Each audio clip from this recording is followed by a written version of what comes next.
Hello, मैं Arvind Mathur, associate professor in physics, government MS college Bikaner.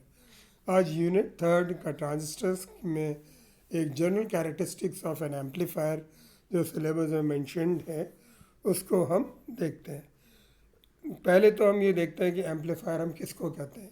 एक amplifier एक इलेक्ट्रॉनिक सर्किट है या सिस्टम है जिसको हम काम में लेते हैं इनपुट सिग्नल को एम्पलीफाई करने का मतलब होता है इसको बढ़ाने के लिए। और इन और हम कह सकते हैं कि जो हम सिग्नल में क्या क्या बढ़ा सकते हैं, करंट है, वोल्टेज है और पावर, ये चीज़ें एसी सिग्नल की बढ़ाने की। तो the process of increasing these parameters of N AC signal is called amplifier.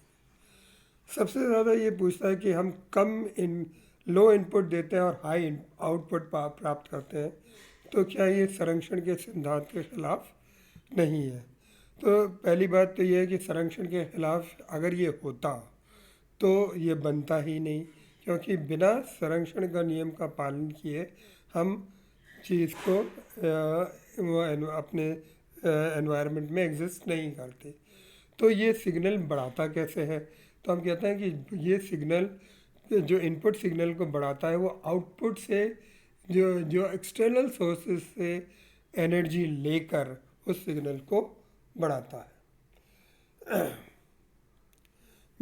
ये वो जो एक्टिव कंपोनेंट जो हम लगा रहे हैं वो डीसी एनर्जी सोर्स से एनर्जी लेकर वो उसके इनपुट सिग्नल के साथ जोड़ता है और आउटपुट में देता है, तो हमें बढ़ा हुआ आउटपुट मिल जाता है। तो अगर हम पूरे सिस्टम को कंसिडर करें तो वो संरक्षण के नियम के खिलाफ नहीं है। सबसे पहले तो हम ये कहते हैं कि हमें एम्पलीफायर्स बहुत तरह के होते हैं, तो हम क्लासिफिकेशन ऑफ एम्पलीफायर्स पढ़ते हैं, इनका वर्गीकरण करते हैं। तो पहला तो वर्गीकरण हम कर सकते हैं उसके आउटपुट के आधार पर। तो आउटपुट ये हमें क्या मिल रहा है। एक तो करंट एम्पलीफायर है। करंट एम्पलीफायर वो होगा जो करंट का लेवल को इंक्रीज़ करे। दूसरा है वोल्टेज एम्पलीफायर। वो ये है कि वोल्टेज एम्पलीफायर इनपुट का वोल्टेज को मैग्नीफाई करे। और तीसरा है पावर एम्पलीफायर, जैसे इसका increase the power of the input signal. Power इनके नेम के हिसाब से वर्गीकरण है। फिर बेस्ड हमारे को पता है कि ट्रांजिस्टर कॉन्फ़िगरेशन कितने, हमें पता है कि तीन तरह के कॉन्फ़िगरेशन थे, सी ई, सी बी और सी सी। तो अगर हम उसके कॉन्फ़िगरेशन के आधार पे करें तो सी एम्पलीफायर वो होगा जो कॉमन एमिटर का काम में लेता होगा। सी बी एम्पलीफायर वो होगा जो कॉमन बेस को काम में लेता है कॉन्फ़िगरेशन को। और सी सी एम्पलीफायर वो होगा जो सी बी का सी का जो कॉम्बिनेशन लेता है। फिर तीसरा है कि कितने स्टेजेस हैं, उसके अंदर स्टेजेस है।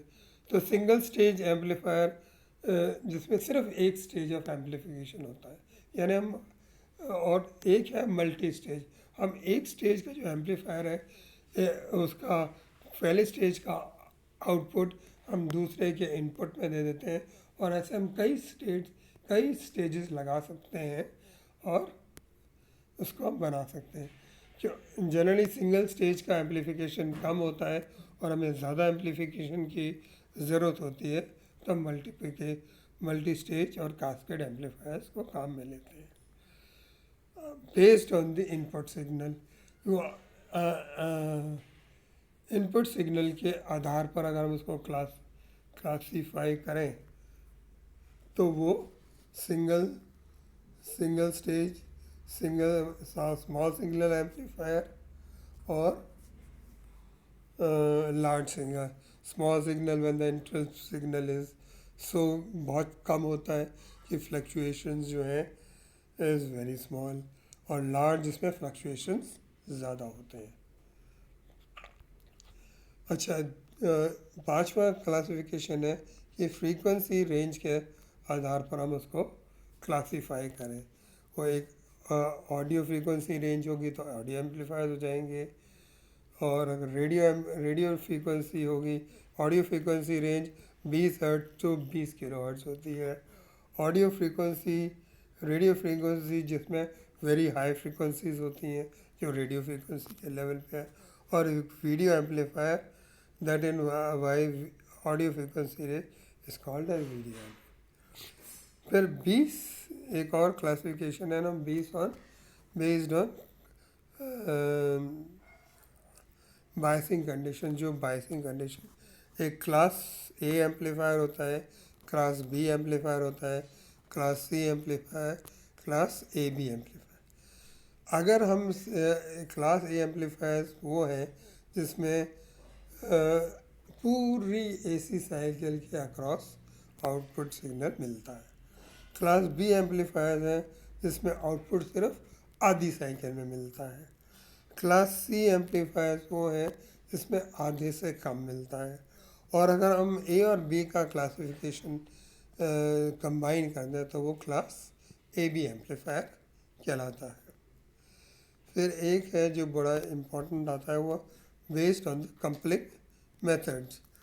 एक है RC coupled amplifier, transistor coupling amplifier, LC coupled amplifier और डायरेक्ट। हम अगर सिंगल स्टेज को अगले आगे स्टेज तक बढ़ाना चाहते हैं तो हमें कपलिंग करनी पड़ती है। तो उसको लगाने के लिए अगर हमने रेजिस्टेंस और कैपेसिटर का कॉम्बिनेशन लिया तो वह है आरसी कपल्ड एम्पलीफायर्स। अगर हमने ट्रांजिस्टर का मदद ली तो अगर हम उसको अगले स्टेज से जोड़ते हैं ट्रांजिस्टर के द्वारा तो वो ट्रांजिस्टर कपल्ड एम्पलीफायर्स कहलाता है। और अगर हम इंडक्टेंस और कैपेसिटेंस यूज़ करें दूसरे, अब तो उसको हम कहते हैं एलसी कपल्ड एम्पलीफायर। और अगर हम बिना कोई कुछ किए कपल करें, जब हम इनपुट का सिग्नल जो आउटपुट का सिग्नल दूसरे स्टेज, तो हमारे कोर्स में जनरली अभी अपने को सिर्फ आरसी कपल्ड एम्पलीफायर हमारे कोर्स में है। दूसरे ट्रांजिस्टर जो कपलिंग में है आरसी कपल्ड एम्पलीफायर का हम डिटेल्ड पढ़ेंगे, ये हमारे कोर्स में भी है। इसको अलग अलग फ्रीक्वेंसी रेंजेस में याद करेंगे कि हमें क्या क्या मिल सकता है। फिर हम इसका एक चीज़ आती है जो एच पैरामीटर्स में आपको मैं पहले भी बता चुका हूँ कि एक ट्रांजिस्टर का एच पैरामीटर के द्वारा एनालिसिस करना। तो हमें ये पता है कि ये 2 पोर्ट एक्टिव टर्मिनल है, तो हम इसका 2 पोर्ट डिवाइस जो आपका ऑलरेडी, तो ये जो चीज़ें हैं अगर मैं इस ट्रांजिस्टर का एक इक्विवेलेंट सर्किट बनाऊं तो वो इक्विवेलेंट सर्किट हमें को इस स्लाइड में जो आपको दिख रहा है उस तरह का इक्विवेलेंट सर्किट हम बनाएंगे। इक्विवेलेंट सर्किट बनाने के बाद हम हर एम्पलीफायर के लिए 3-4 चीज़ें हैं जिसको हम निकालेंगे। एक तो है input impedance, that is Z input upon V I upon I I. अब इसको अगर एच पैरामीटर्स के रूप में मैं डिफ़ाइन करूं तो हम इसको इस स्लाइड में आपको सारे कैलकुलेशन दिखा रखे हैं। ये बोलने से ज़्यादा आप इस स्लाइड को थोड़ी देर में रोक लेता हूँ, इसको आप स्टडी करिए और ये स्लाइड आपको इनपुट सिग्नल निकालने का, इनपुट इम्पोर्टेंस निकालने के लिए पूरा देखिए। और z input is h11 minus h12 h12 21 minus h3 plus 1 upon R N. अब ये ध्यान रखिएगा कि मैंने आपको पहले बता रखा है कि जो h के आगे जो हमें लिखना है वो चीज़ आएगी जो कॉमन है। अगर हम कॉमन बेस के लिए इसको कैलकुलेट करते हैं तो एच आई बी हो जाएगा या 1b कर लीजिए। और अगर कॉमन एमिटर है तो ई आ जाएगा, कॉमन कलेक्टर है तो सी। कैलकुलेशंस यही रहेंगी, कैलकुलेशंस में फ़र्क नहीं पड़ेगा। बस उसमें ये है कि जब आप किसी पर्टिकुलर केस के लिए करते हैं तो उसको उसके बाद दोबारा नेक्स्ट आता है current gain. Current gain is naturally output current upon the input current, this is I2 upon I1। That is I2/I1। और अपन को पता है कि I2 हम ऑलरेडी एच पैरामीटर्स में निकाल ही चुके हैं। I2 प्लस 1 2 होता है, और V2, ये सारी वैल्यूज़ अगर आप हम इसके अंदर पढ़ें तो ये हमारे पास करंट गेन आ जाता है H21 मगर H22RL is very less than 1, सो हम कह सकते हैं कि जो करंट गेन एक्चुअली H21 के बराबर होता है। ये आपको मैं स्लाइड थोड़ा सा करके आपको ये पूरी कैलकुलेशंस एक बार दिखा देता हूँ। ये कैलकुलेशंस डेरिवेशंस हैं, आप डायरेक्ट भी लिख सकते हैं, मगर बढ़िया रहेगा कि आप इसको कैलकुलेट करें। इसके बाद उसी तरह जिस तरह हमने करंट गेन निकाला है उस तरह हम वोल्टेज गेन निकालते हैं।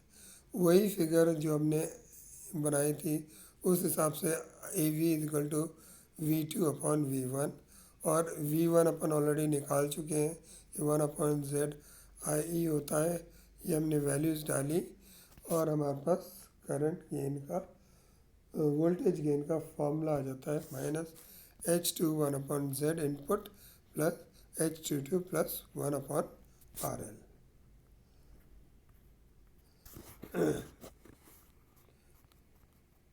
फिर जो नेक्स्ट है वो है आउटपुट इम्पीडेंस। जो आउटपुट इम्पीडेंस भी ज़रूरी है कि आउटपुट इम्पीडेंस निकालने के लिए हम लोड रेजिस्टेंस को हटा देते हैं और जो इनपुट सिग्नल है उसको ज़ीरो कर देते हैं। ये तो अगर हम ये चीज़ें करें तो उस टाइप का एक डायग्राम बन जाता है, एक सर्किट बन जाता है, equivalent circuit output impedance calculate. तो आउटपुट इम्पीडेंस हमें पता है कि V1 और के हम एच पैरामीटर से इक्वेशन लिख ही चुके हैं, वो इक्वेशन हम यहाँ लिखेंगे। फिर इसकी जो वैल्यूज़ हैं वो अगर हम डालें तो इस टाइप का आ जाएगा, और ये जो इक्वेशन है ये आउटपुट इम्पीडेंस के लिए आ जाएगी V2/I2 = H। Okay, thank you very much for this.